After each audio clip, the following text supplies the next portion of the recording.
There's definitely something worth getting into today, because Kenyon Martin is calling out Skip Bayless, his former co-host, from the arena, after Skip had some strong opinions about Russell Westbrook following the announcement of his retirement. We already know exactly where Skip stands when it comes to Russ. He famously called him Westbrook. That nickname exploded online and even got inside the heads of plenty of fans who suddenly felt comfortable using it to Russell's face. And we already saw Swaggy P invite Russ to come on, speak his mind, and pull up to Gil's arena. But honestly, I seriously doubt Russell Westbrook is interested in doing anything like that right now, especially this soon. I think his priority is probably spending time with his family and enjoying this next chapter away from the noise. Still, there's always a chance he eventually steps into the podcast world and gives his response.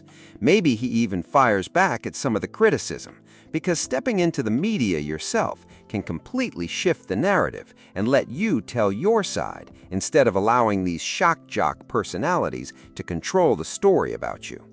But let's get into what Kenyon Martin actually had to say, because he admitted he would have loved the opportunity to confront Skip face-to-face after Skip said Russ wouldn't make his personal Hall of Fame.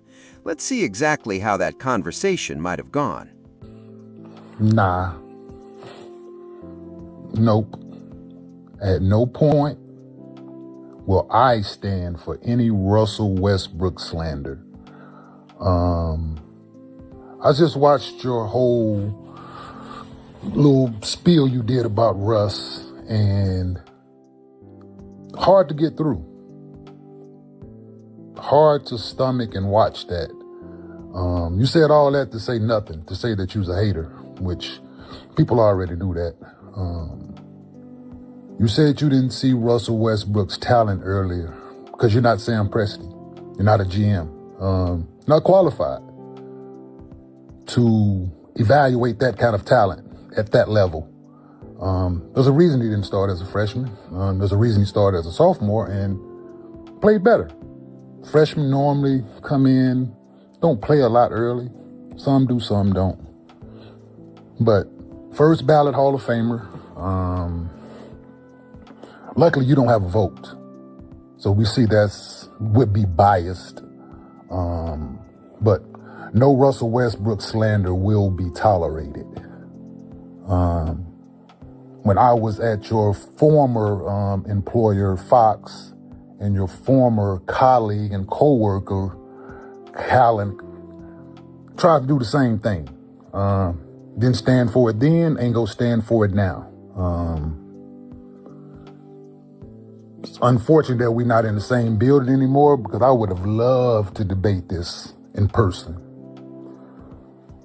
No Russell Westbrook slander will be tolerated.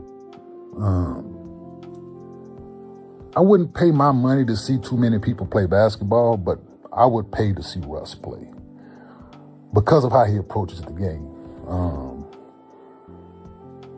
You giving these backhanded compliments with your statements, you can keep it. There's nothing positive coming out of your message, Skip. So we're not going to tolerate it. I'm not going to tolerate it. That man played the game of basketball the way it should be played. Every night he stepped on the floor and has done things in this league that no one else will do. So to say that in your Hall of Fame he's not that, you don't get a vote. So mute point. And everybody doesn't need a platform to hate on people all the time, man. Like, it's okay to give flowers.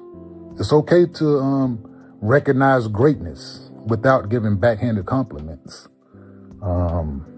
Yeah, no Russell Westbrook slander will be tolerated. Have a good day, Mr. Bayless. I completely agree with Kenyon Martin on this point. You don't have to pile on somebody, especially when they're announcing their retirement. You've already criticized him throughout his career. You've analyzed him, questioned him, and talked about him, whether you were being fair or not. But once a player retires, maybe that's the moment to finally let that chapter close. His playing career is over. Now, if you're ranking point guards or comparing different eras, that's a separate conversation where you're free to praise whoever you believe deserves it. But in that specific moment, the man was walking away from the game. You don't have to love Russell Westbrook's style of play. You can feel exactly the same way Skip feels about him. But does that opinion really need to be repeated right there? Unless, of course, you're chasing attention and simply want people watching because you had issues with this guy and he has responded to you publicly, which gives you another reason to keep pushing the story. You can keep those backhanded compliments to yourself because at this stage, you're probably one of the last people Westbrook wants to hear praise from anyway. And honestly, when Matt Barnes talked about how certain people wanted to confront Skip during all that Shannon Sharpe drama, I genuinely believe Russell Westbrook was probably one of the names who would have been kept away from Skip for a reason. It was already known that Russell Westbrook wanted to see Skip, and Skip is one of those personalities who, in my opinion, sometimes says things specifically because he wants somebody to respond. He talks like somebody who's trying to create the setup for a payday outside of traditional journalism. Obviously, we know his background and experience as a journalist, but some people deliberately throw the bait out there just to see whether you'll take the swing. And if you take that bait, whether you knock somebody down or simply come after Skip publicly, he's already been watching the situation from another angle. He may actually want you to retaliate, because the reaction itself creates more attention, potentially more money. So you can't let yourself get played by that strategy either when you run into him. Sometimes the smartest move is simply letting him talk. But at the same time, you can absolutely use the media to control your own story. We've already seen Swaggy P invite Russ onto the show. Maybe Russell eventually builds his own media platform. Maybe he starts doing interviews and finally gives fans his side of everything.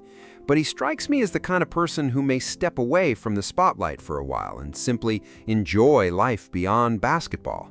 Maybe he spends more time coaching his AAU team. We've seen plenty of former players move into that space.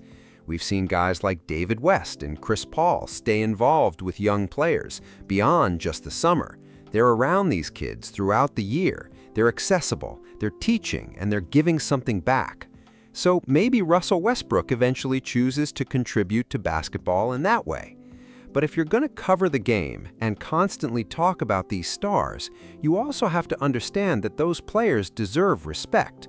You know, this whole culture around sports coverage is part of the reason we saw that young kid at Cam Newton's camp speaking to him the way he did. That kid hadn't even played college football. You know, he had posted videos not long before that. He hadn't even played in college, yet he was confidently telling Cam Newton that he was washed. That's just another example of the narrative people create, because when athletes get older, they have to reinvent themselves to remain valuable. You have to be good enough to earn a spot as a veteran presence on an NFL roster. You're not going to remain a superstar forever. So the fact that an athlete can continue finding ways to stay on rosters late into his career is actually something worth respecting. And I'm bringing that up for a reason.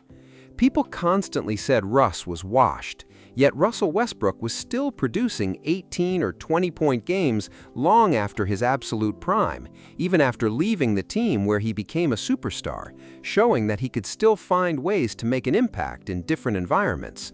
If anything, that should tell you that he actually did adapt.